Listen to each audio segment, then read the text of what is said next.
लगभग 2 साल हम लोगों ने 1 जनवरी जो होता है हमारा 1 जनवरी और न्यू ईयर और क्रिसमस सेलिब्रेशन, हम इसको नहीं मना सके।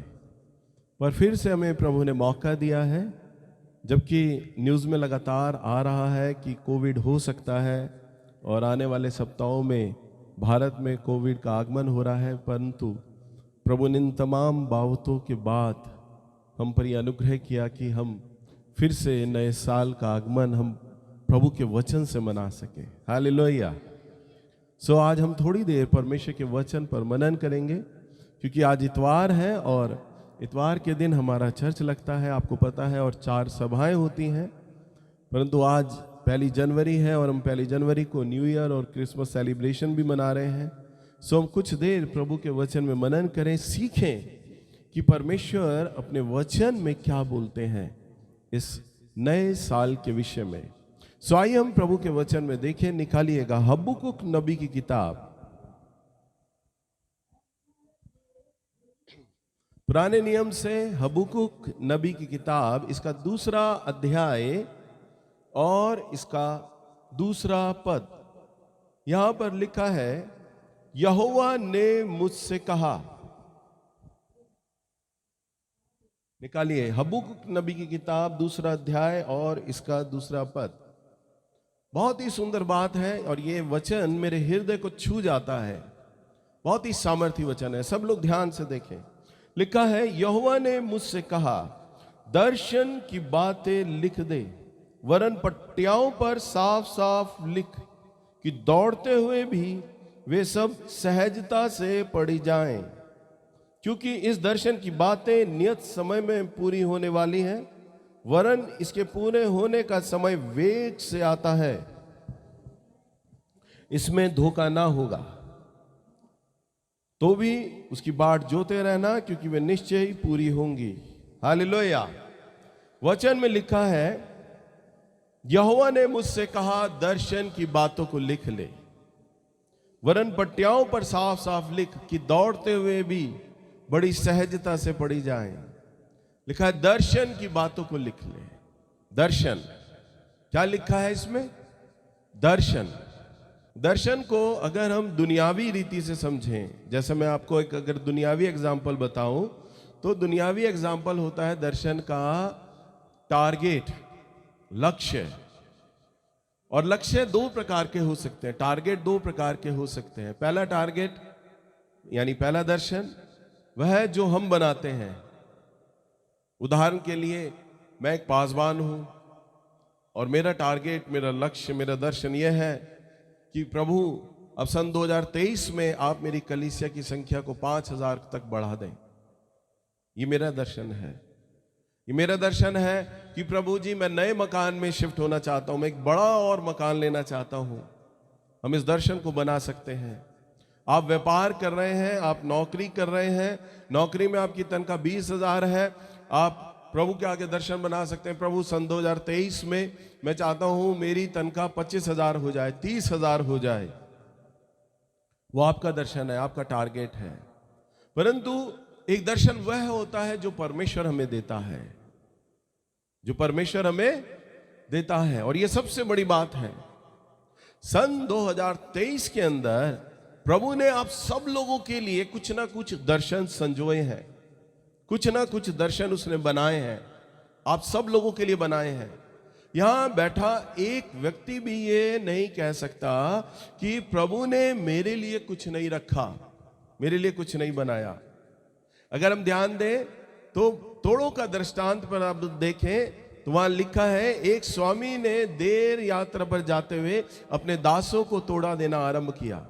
एक को 5 तोड़े दिए, एक को 3 तोड़े दिए और एक को 1 तोड़ा दिया, और उनसे क्या कहा, इनका व्यापार कर।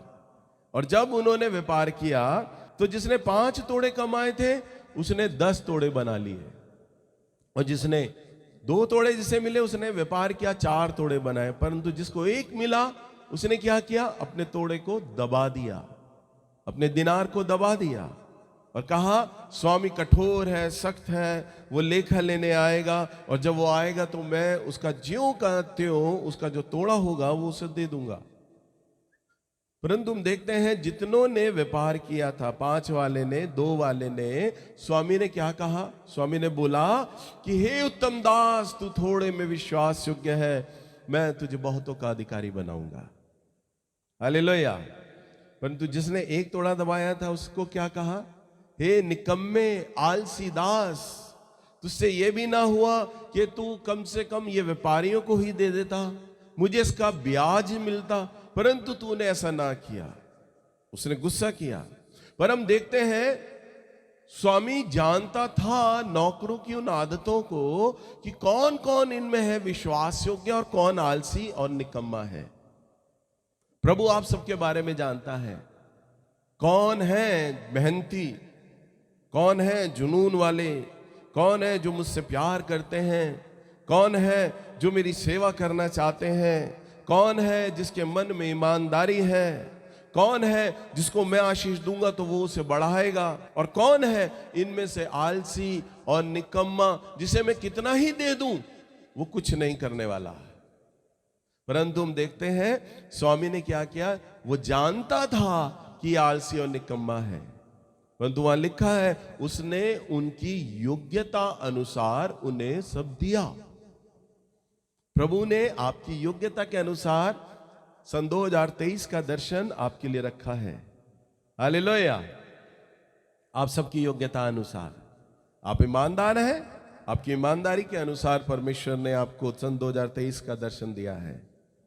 आप मेहनती हैं, आप काम करने वाले हैं, आप चाहते हैं कि परमेश्वर बीते वर्ष चाहे भले ही कैसे चले गए हो, परंतु अब ये सन 2023 प्रभु मैं आलस्य वाला जीवन ना जीऊंगा, परंतु प्रभु बीते दिनों में मैंने भले ही लापरवाहियां करी, परंतु अब सन 2023 में मेरे जीवन से कोई लापरवाही ना होगी। और प्रभु आपके मन को देखता है और उस मन को देखते हुए सन 2023 के अंदर आपको वह लक्ष्य देता है, वह दर्शन देता है। हालेलुया। और जो आलसी और निकम्मे हैं उनके लिए भी प्रभु ने कुछ ना कुछ रखा है।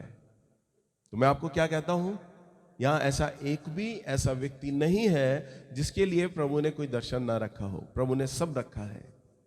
वचन में लिखा है दर्शन की बातों को लिख ताकि उन्हें दौड़ता हुआ आदमी बड़ी सहजता से उन्हें पढ़ सके। जब हम सड़कों पे चल रहे होते हैं, अपनी कार में होते हैं, बस में होते हैं, तो हम सड़कों पे जब बड़ी तेजी के साथ हमारी गाड़ी जा रही होती है तो हम एक बैनर को देखते हैं, बड़े पोस्टर को देखते हैं, और उस पोस्टर पर हमारी निगाह पड़ती है कुछ क्षण के लिए, कुछ सेकंड के लिए। परंतु जब हम उसे देखते हैं तो हम जो भी उस पर लिखा होता है ना, हम तुरंत उसे पढ़ लेते हैं। क्या इस पे लिखा है, लिखने वाले ने क्यों ये फोटो लगाई है, इसका मतलब क्या है, और क्या इस पे लिखा, हम फट पढ़ लेते हैं, कुछ सेकंड में ही उसे हम पढ़ लेते हैं। होता है ना हम सबके साथ। बाहर जब हम सड़कों पे निकलते हैं, गाड़ियों में, बसों में हो, कितनी तेज हो, हम बड़ी आसानी से पढ़ लेते हैं। लिखा है कि दौड़ता हुआ आदमी बड़ी सहजता से उसे पढ़ सके, वो दर्शन इतना साफ लिखा हो। ध्यान से सुने, दर्शन सन 2023 का आपकी आत्मा में वो दर्शन बिल्कुल साफ साफ हो। समझ पा रहे हैं? समझ पा रहे हैं मैं बोल रहा हूं? अगर आप सोचो उस पोस्टर के ऊपर खूब ढेर सारी बातें लिखी हो, नंबर 1 ये, नंबर 2 ये, सरकार का मिशन नंबर 3 ये, सरकार इस साल ये करेगी, नंबर 4, नंबर 5 सरकार ये करेगी, नंबर 6 ये करेगी, तो तेजी से अगर आप जा रहे होगे तो क्या आप उस बातों को पढ़ पाओगे? बोलो, पढ़ पाओगे? नहीं पढ़ पाएंगे, क्योंकि आपको समझ ही नहीं आया। परंतु उन बातों को पढ़ने के लिए आपको क्या करना पड़ेगा? आपको रुकना पड़ेगा, गाड़ी से उतरना पड़ेगा, पोस्टर के पास जाना पड़ेगा और उसे धीरे धीरे ठीक से साफ साफ पढ़ना पड़ेगा। भाई सरकार ने क्या क्या बातें लिखी हैं, और अगर उन बातों पर अगर कर्सिव राइटिंग से लिखा हो, डिजाइन बनाकर लिखा हो, तो भी आप उसे नहीं पढ़ पाएंगे। तो चाहिए क्या? बड़ा बड़ा लिखा हो, साफ साफ लिखा हो, ताकि आसानी से वो बातें क्या की जा सके, पढ़ी जा सके। सुने पवित्र आत्मा क्या कह रहे हैं। कई लोग अपनी आत्मा में बहुत सारी बातों को लिख डालते हैं।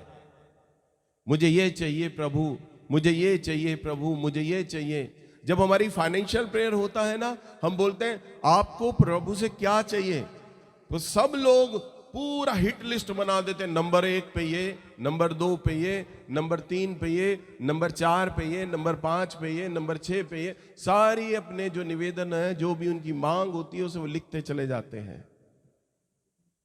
परंतु आप अगर आत्मा में 1 या 2 बातों को लिखें, सन 2023 में मैं अपेक्षा करता हूं कि मुझे प्रभु ये आशीष दे, मेरे जीवन में यह करे, तो आपका पूरा ध्यान, पूरा लक्ष्य, पूरा जोर उस बात पर होगा। हबक्कुक नबी को परमेश्वर कहता है कि उन बातों को लिख और बड़ी सहजता के साथ पढ़ी जा सके, भागता हुआ आदमी भी उन्हें बड़े आराम से पढ़ सके। हालेलुया। आप अपनी लिखी हुई बातों को ही नहीं पढ़ पाते। आप प्रभु से क्या मांग रहे हैं आप ही को नहीं समझ आता। आपकी प्रार्थनाएं हर दिन, हर सप्ताह बदलती चली जाती हैं। इसलिए परमेश्वर चाहकर भी आपके जीवन में वो काम नहीं कर पाते जो वह करना चाहते हैं, क्योंकि आपको आपका ही दर्शन साफ नहीं दिखाई देता। आपको आपका ही दर्शन समझ नहीं आता कि मैंने क्या मांगना है परमेश्वर से, मैंने क्या चाहना है। ध्यान से सुने, आप एक बात को या 2 बात को अपनी आत्मा की पट्टी पे लिखें और रात और दिन उसी में ध्यान दिए रहें। मुझे मेरे परमेश्वर से ये मांगना है, मुझे परमेश्वर से ये चाहना है, मुझे प्रभु से ये अपेक्षा है। मैं चाहता हूं प्रभु इस वर्ष मेरे साथ ऐसा ही करे। हालेलुया। एक बहुत सुंदर गवाही मैं आपको बताना चाहता हूं। एक प्रभु के दास हैं, बहुत बड़े, संसार के बहुत सबसे बड़े चर्च के पासवान हैं।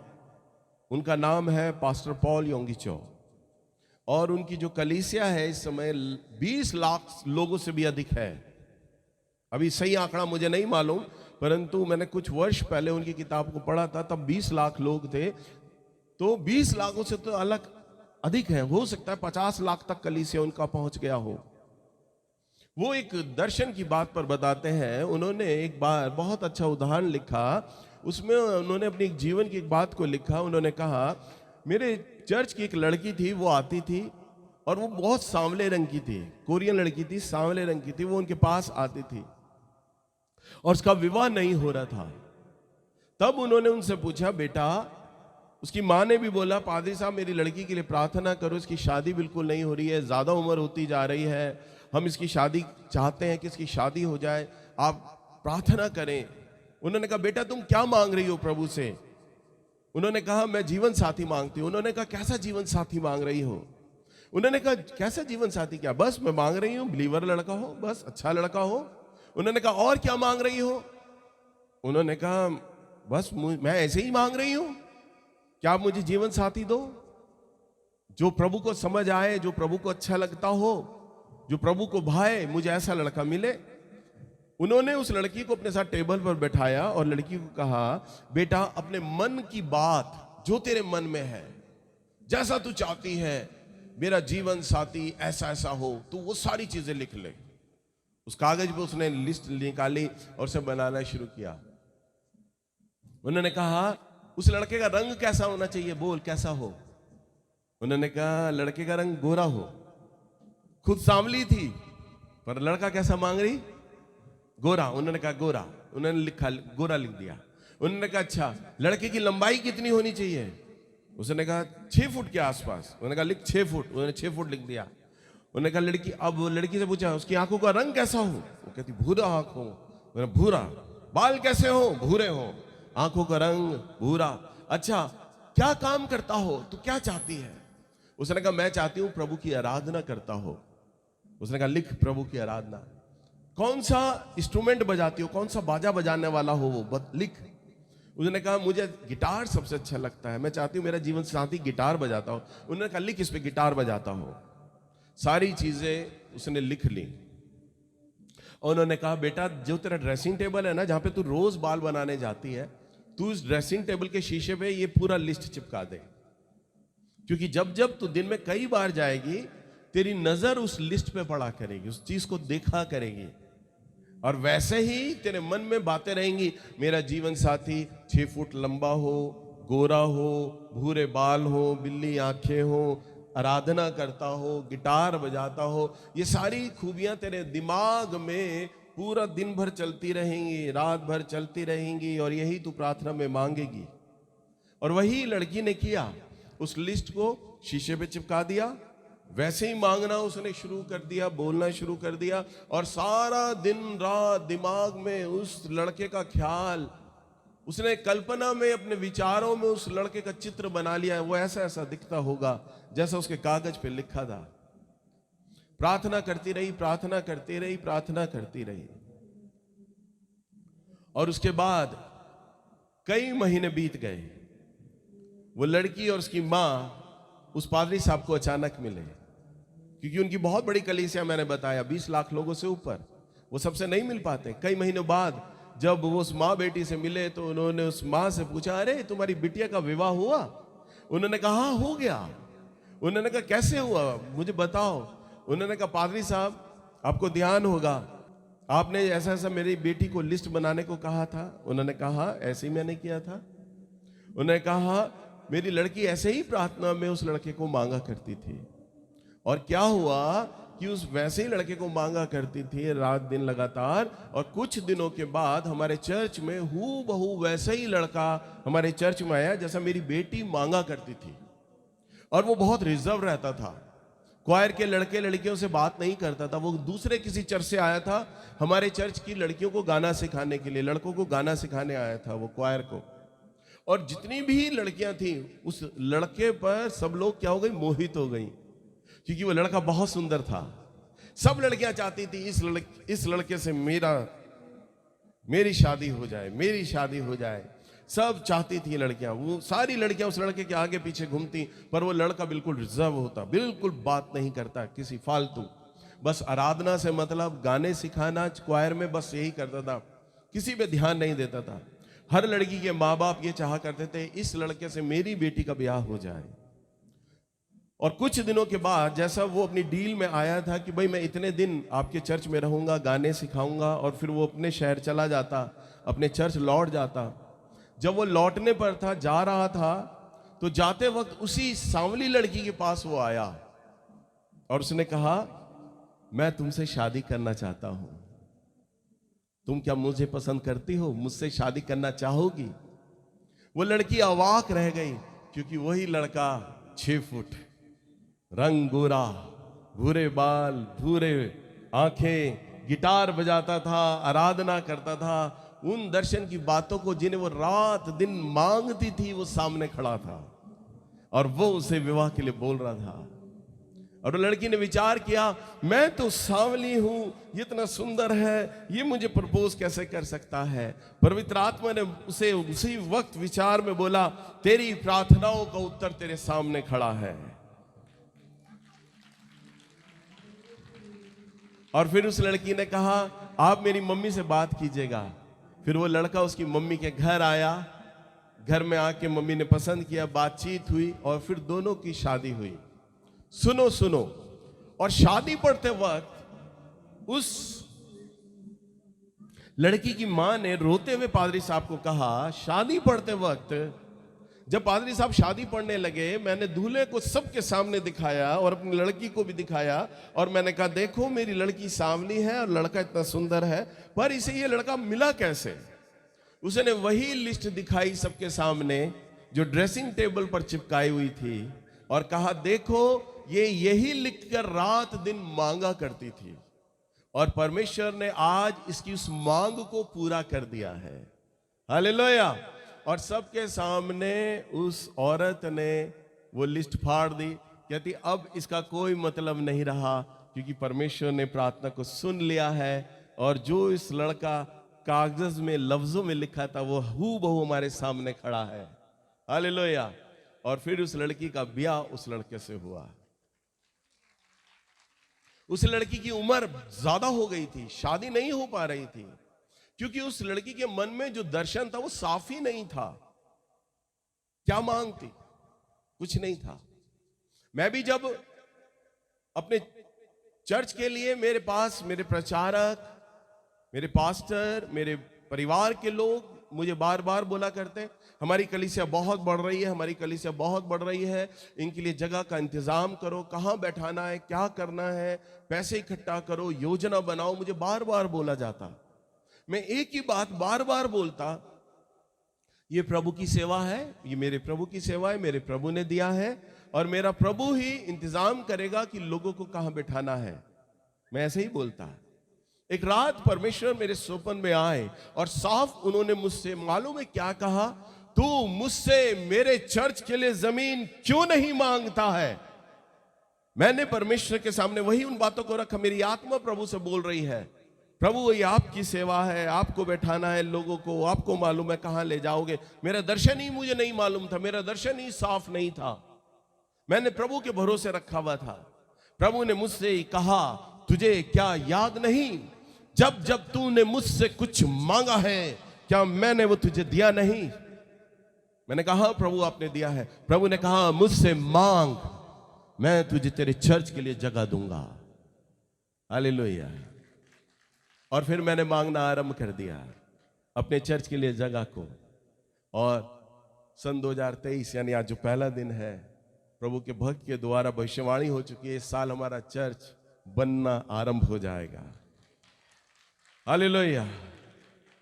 कोई पैसा इकट्ठा नहीं किया, कोई योजना नहीं बनाई, लोगों को इकट्ठा नहीं किया, बस क्या है, दर्शन। क्या है, दर्शन। क्या है, एक कोरिया के एक पादरी साहब अभी पिछले महीने हमारे चर्च में आए। उन्होंने मेरे से पूछा, ब्रदर आपकी बहुत कलीसिया बढ़ गई है, आपको तो बड़ा लैंड की जरूरत है, आप करिए। मैंने कहा हाँ हम चर्च अगले साल बनाने जा रहे हैं। उन्होंने कहा बना, वेरी गुड। उन्होंने कहा कहां बनाने जा रहे हैं। मैंने कहा नहीं मालूम।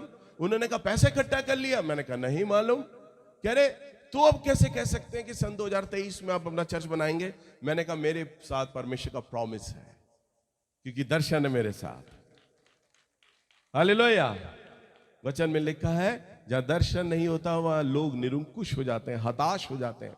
सन 2023 का आप दर्शन बनाएं। आपकी आत्मा में क्या दर्शन है आप बनाइए, उस पर मनन करिए, लगातार रात दिन अपने दर्शन को साफ साफ पढ़िए, ज्यादा मत मांगिए प्रभु से। प्रभु ने का वचन में लिखा है बकबक मत कर प्रार्थना में, सारी चीज एक साथ मत समेटो।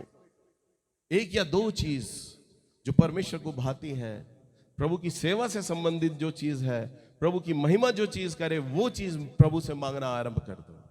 हालेलुया। और जब दर्शन तुम्हारा साफ होगा, सन 2023 में जो मांगोगे, मैं तुमसे सच सच कहता हूं, प्रभु या तो सन 2023 में या 24 में तुम्हारी उन बातों को पूरा कर देगा। हालेलुया। आइए हम लोग प्रार्थना करें। प्रभु जी, हम आपकी वेदी के पास आपके चरणों में आते हैं। हम धन्यवाद देते हैं आपके वचन के लिए। सन 2023 का दर्शन प्रभु आपने रखा है। प्रभु आप चाहते हैं हम वह क्या करें जो आपके हृदय में है। प्रभु उन बातों को आप हम पर प्रकट करें। हबक्कुक नबी की किताब 2 अध्याय 2 के अनुसार दर्शन की बातों को लिख ले, ताकि उन्हें दौड़ता हुआ आदमी बड़ी सहजता के साथ पढ़ सके। प्रभु इन वचनों के द्वारा आपने हमें सन 2023 के दर्शन में लाकर खड़ा किया है। हे पवित्र आत्मा, आप हमसे बातचीत कर रहे हैं कि इस वर्ष हमें क्या करना है। प्रभु पवित्र आत्मा, मैं तमाम एक एक बहन को जो यहां है, एक एक भाई को जो यहां है, आपके हाथों में देता हूं। पवित्र आत्मा, इन्हें सिखाइए दर्शन बनाना। दर्शन कैसे बनाना है, सन 2023 में आकर ये खड़े हो गए हैं। प्रभु आपकी अगुवाई में इस दर्शन को बना सकें, ऐसा अनुग्रह कीजिएगा।